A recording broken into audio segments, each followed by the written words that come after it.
ನಮಸ್ತೆ ಎಲ್ಲರಿಗೂ ನನ್ನ ಕ್ರಿಯೇಟಿವ್ ಲೈಫ್ ಕಾರ್ಲಾ ಚಾನಲ್ಗೆ ಸ್ವಾಗತ. ಹೇಗಿದ್ದೀರೆಲ್ಲರೂ? ನಾನಿವತ್ತೊಂದು ಕಾಶಿ ಹಲ್ವಾ ಅಥವಾ ಗೋಧಿ ಹಲ್ವವನ್ನು ಮಾಡ್ತಾ ಇದ್ದೇನೆ. ಯಾರಿಗೆಲ್ಲ ಈ ರೆಸಿಪಿ ಮಾಡಲಿಕ್ಕುಂಟು ಅವರೆಲ್ಲ ಈ ನನ್ನ ವಿಡಿಯೋವನ್ನು ಸ್ಕಿಪ್ ಮಾಡದೆ ನೋಡಿ. ಹಾಗೆಯೇ ಈ ನನ್ನ ವಿಡಿಯೋವನ್ನು ನಿಮ್ಮ ಫ್ಯಾಮಿಲಿ ಜೊತೆ, ಫ್ರೆಂಡ್ ಜೊತೆ ಹಾಗೆ ರಿಲೇಟಿವ್ ಜೊತೆ ಶೇರ್ ಮಾಡಿ.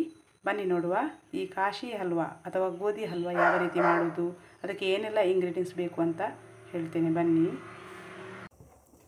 1 ಕಪ್ನಷ್ಟು ಗೋಧಿ ಹಿಟ್ಟನ್ನು ಈ ಸಣ್ಣದಾದ ಕಡಾಯಿಗೆ ಹಾಕಿ ಇದನ್ನು ಈಗ ಬಿಸಿ ಮಾಡಬೇಕು. ಒಂದು ಮೀಡಿಯಂ ಫ್ಲೇಮ್ನಲ್ಲಿ ಇಟ್ಟು ಇದನ್ನು ಚೆನ್ನಾಗಿ ಕಾಯಿಸಬೇಕು.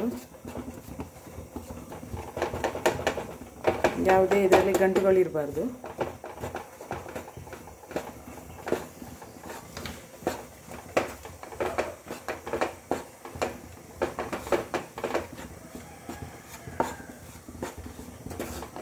ಹೀಗೇ ಒಂದು 8 ನಿಮಿಷದಷ್ಟು ಈ ರೀತಿಯಾಗಿ ನಾವು ಬಿಸಿ ಮಾಡ್ತಾ ಇರಬೇಕು.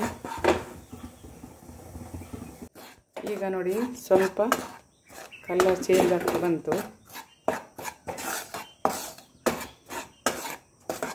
ಇದಕ್ಕೆ ಮೊದಲಿಗೆ ಎಣ್ಣೆ ಅಥವಾ ತುಪ್ಪ ಏನು ಹಾಕುತ್ತಿಲ್ಲ. ಖಾಲಿ ಒಂದು ಕಡಾಯಿಯಲ್ಲಿ ಈ ಗೋಧಿ ಹಿಟ್ಟನ್ನು ಹಾಕಿ ಇದನ್ನು ಚೆನ್ನಾಗಿ ಕಾಯಿಸಬೇಕು. ಒಂದು ಮೀಡಿಯಂ ಫ್ಲೇಮಲ್ಲಿ ಇಟ್ಟು ಕಾಯಿಸಬೇಕು. ಈಗ ನೋಡಿ ಸ್ವಲ್ಪ ಕಲರ್ ಚೇಂಜ್ ಆಗ್ತಾ ಬಂತು.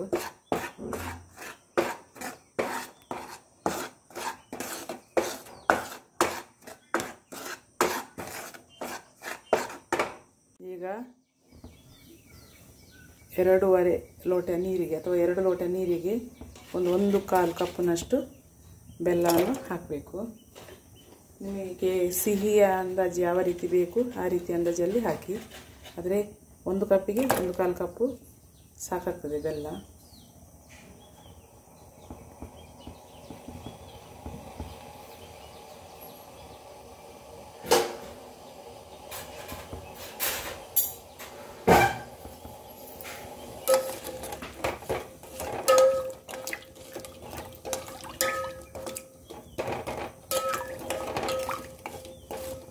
ಈಗ ಇದನ್ನು ಚೆನ್ನಾಗಿ ಇದರಲ್ಲಿ ಕರಗಬೇಕು. ಈಗ ನಾವು ಯಾವುದರಲ್ಲಿ ಆ ಗೋಧಿಯ ಹುಡಿಯನ್ನು ಬಿಸಿ ಮಾಡಿದ್ದೇವೆ ಅದೇ ಕಡಾಯಿಯಲ್ಲಿ ಒಂದು ಅರ್ಧ ಕಪ್ನಷ್ಟು, ನಾವು ಯಾವ ಕಪ್ನಲ್ಲಿ ಗೋಧಿ ಹಿಟ್ಟನ್ನು ತೆಗೆದುಕೊಂಡಿದ್ದೇವೆ ಅದೇ ಕಪ್ನಲ್ಲಿ ಒಂದು ಅರ್ಧ ಕಪ್ನಷ್ಟು ತುಪ್ಪವನ್ನು ತೆಗೆದುಕೊಳ್ಬೇಕು. ನಂತರ ಈ ತುಪ್ಪವನ್ನು ಬಿಸಿ ಮಾಡಬೇಕು.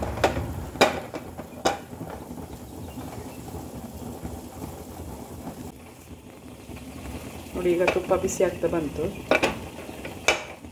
ನಾವು ಗೋಧಿ ಹಿಟ್ಟನ್ನು ಬಿಸಿ ಮಾಡಿದ ಗೋಧಿ ಹಿಟ್ಟನ್ನು ಒಂದು ಪಾತ್ರೆಗೆ ಹಾಕಿದ್ದೇವೆ.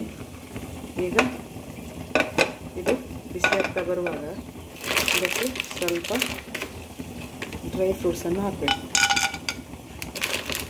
ಗೋಡಂಬಿ, ದ್ರಾಕ್ಷಿ ಹಾಕಬೇಕು.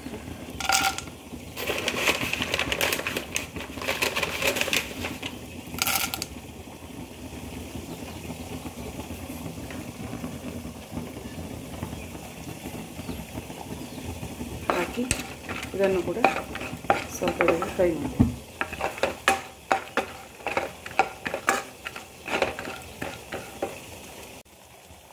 ಈಗ ಇಲ್ಲಿ ನೋಡಿ ಇದು ಬೆಲ್ಲದ ಪಾಕ ರೆಡಿ ಆಗಿದೆ.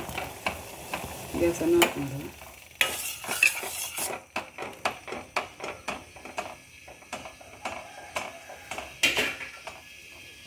ಹಾಗೆಯೇ ಇಲ್ಲಿ ಇದನ್ನು ಸ್ವಲ್ಪ ಫ್ರೈ ಮಾಡುವ. ಸ್ವಲ್ಪ ಕಲರ್ ಚೇಂಜ್ ಆಗಬೇಕು.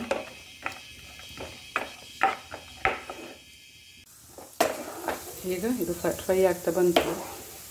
ಇದನ್ನೊಂದು ಪಾತ್ರೆಗೆ ಬಿಟ್ಟಿಡುವ. ಈಗ ಅದೇ ಬಿಸಿಯಾದ ತುಪ್ಪಕ್ಕೆ ಈ ಕಾಯಿಸಿದ ಗೋಧಿ ಹಿಟ್ಟನ್ನು ಹಾಕಬೇಕು.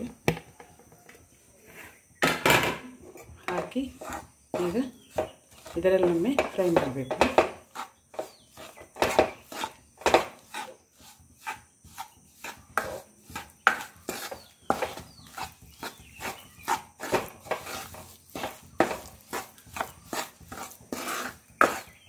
ಈಗ ನೋಡಿ ಇದು ಇದರಲ್ಲಿ ಡ್ರೈ ಆಗ್ತಾ ಬಂತು.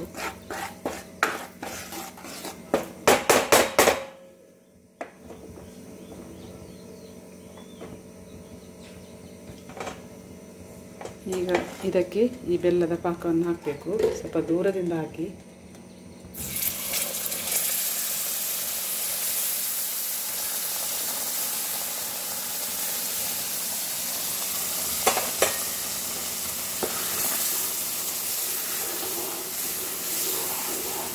ಹೀಗೆ ಮಿಕ್ಸ್ ಮಾಡ್ತಾ ಬರಬೇಕು. ಅದಕ್ಕೆ ಸ್ವಲ್ಪ ಏಲಕ್ಕಿ ಪುಡಿಯನ್ನು ಹಾಕಬೇಕು.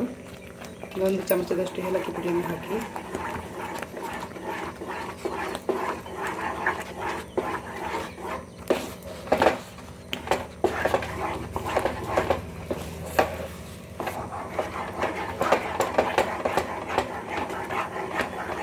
ಹಾಗೆಯೇ ನಾವು ಫ್ರೈ ಮಾಡಿದಂಥ ಡ್ರೈ ಫ್ರೂಟ್ಸನ್ನು ಕೂಡ ಈಗ ಮಿಕ್ಸ್ ಮಾಡಿ ಇದನ್ನು ಕೂಡ ಇದರಲ್ಲಿ ಮಿಕ್ಸ್ ಮಾಡಬೇಕು.